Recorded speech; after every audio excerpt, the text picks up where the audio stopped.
कपड़े धोने वाली बहू। शादी के पहले से ही विभा को कपड़े धोने का बड़ा शौक था। कभी नल के नीचे तो कभी तालाब के पास। अरे मेरी नीली वाली लुंगी नहीं दिख रही है।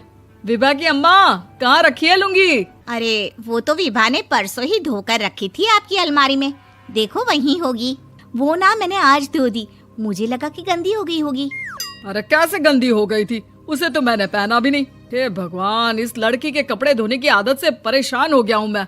जितना तो घर में राशन नहीं आता, उससे कहीं ज्यादा डिटर्जेंट पाउडर का खर्चा है।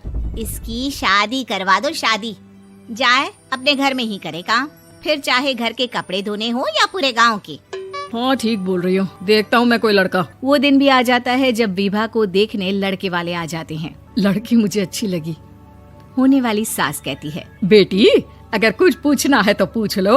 वैसे तो हमारी लड़की बहुत ही शर्मीली है, जो बोल दो वो मान लेती है, इसे क्या पूछना होगा। अरे कैसी बात कर रही हो माँ, मुझे इन लोगों के घर रहना है, सवाल तो कई है। हाँ हाँ बेटा, पूछ लो ना, क्या पूछना है। आप लोगों के घर कपड़े कौन धोता है? सास का मुंह बन जाता है। देखो, अगर तुम ये कहना चाहती हो कि तुम्हें कपड़े धोने नहीं आते तो सुन लो, कपड़े मैं ही धोती हूँ, लेकिन तुम्हारे आ जाने के बाद मैं रुमाल तक नहीं धोऊंगी। अरे चुप रहना भाग्यवान, बहू बेचारी घर आई नहीं, उसे डराना शुरू कर दिया। वो क्या है ना बिटिया, अभी तक तो ये कल्लू की माँ ही धोती थी, लेकिन अब तुम्हारे पापा तो दहेज में वॉशिंग मशीन देंगे ही। तभी विभा की माँ बोल पड़ती है, सवाल भी पूछा तो क्या। वैसे भाई साहब, मशीन की तो फिर भी कपड़े धोने की कैपेसिटी होती है। मतलब जो बिटिया दे रहे हैं ना विभा, इसे कपड़े धोने का बहुत शौक है। ये आप लोगों के क्या, आस पड़ोस गांव मोहल्ले सबके कपड़े धो दे और उफ तक ना करे। बाहर देखा नहीं आपने कितने कपड़े सूख रहे हैं? सब हमारी बिटिया ने ही तो धोए हैं। बस भी करो ना माँ, शर्म आ रही इतनी तारीफ सुनकर। और तो और एक दाग निकाल कर दिखाओ तो मान जाऊं। हाँ अच्छा, माफ करना बेटा, मैंने गलत समझा।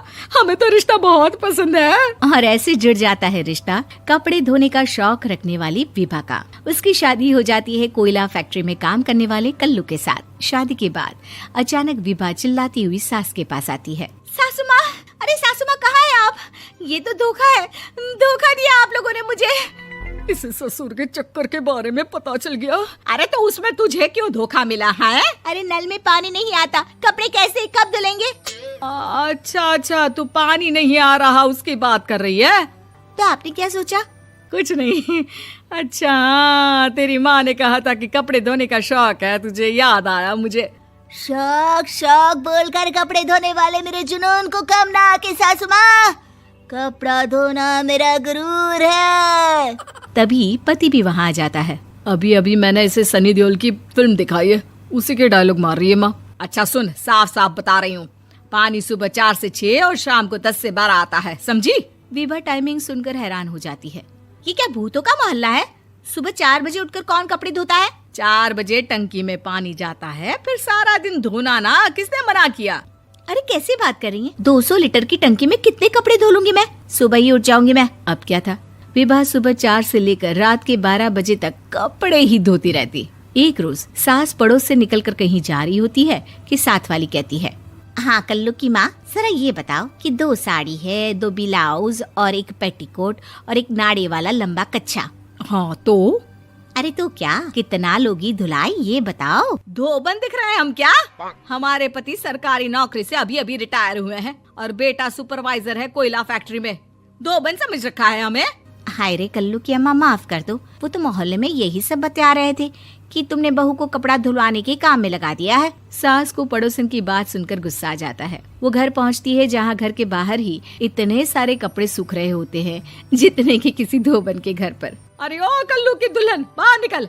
माँ जी यहीं आ जाओ, बाथरूम में चादर धो रहे हैं हम। अरे अभी हम धोते हैं, तुमको बाहर निकलो। ये आस पड़ोस वाले बोल रहे हैं कि हम बहू से कपड़े धुलवा कर उसे कपड़ा धोने वाली बना दिए हैं। अरे छोड़ो ना माँ जी, किन लोगों की बातों में आती हो? आस पास के लोगों का तो काम ही होता है कि वो किसी तरह सास बहू को लड़ा दे। बहू सारे घर के कपड़े धोती है, ये क्या कम है? बोलिए। सास को भी लग जाता है कि वो बहू का ये सनकीपन नहीं छुड़वा सकती, इससे अच्छा है कि खुद ही चुप हो जाए। एक रोज सास और बहू मंदिर जाते हैं, जहाँ सास की साड़ी वहाँ खड़ी भीख मांगने वाली से मिलती है। माँ जी क्या बात है, आपकी साड़ी उस भिखारन से कितनी मिल रही है ना? हाँ हाँ देखो तो, दोनों की साड़ी मिल रही है। क्या बात है कल्लू की अम्मा, तुम खुद को तो अफसर की बीवी बताती हो और ऐसी सिंपल सी प्लेन साड़ी पहनकर घूमती हो। सिंपल और प्लेन नहीं है ये साड़ी। तो क्या सोने के धागे से फूल बने हैं? कुछ भी सासू माँ, कुछ भी। हाँ बने थे इस साड़ी में सोने के धागे से फूल। मेरे पति लेकर आए थे मद्रास से स्पेशली मेरे लिए 10,000 की। ताहे भाई साहब इस भिखारन के लिए भी सेम टू सेम साड़ी लेकर आए होंगे 10,000 की।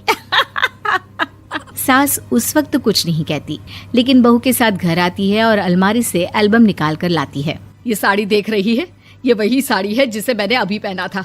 इस साड़ी में ये जो चमकदार फूल दिख रहे हैं ना, ये सोने के धागों से काटे गए हैं। लेकिन तू लोकल वॉशिंग मशीन ब्रश से घिस घिस कर सारे फूलों को निकाल कर साड़ी प्लेन कर दी। मुझे माफ कर दीजिए सासू माँ। और तो और, जब मैंने तुझे तेरी गलती के लिए कुछ नहीं कहा, लेकिन तूने तो सबके सामने मेरा मजाक ही बना दिया। क्यों? बहू को समझ में आ जाता है कि अब से उसका कपड़े धोना बंद।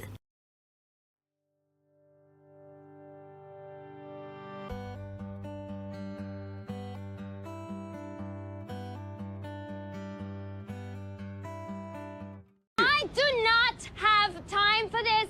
I do not have time for you.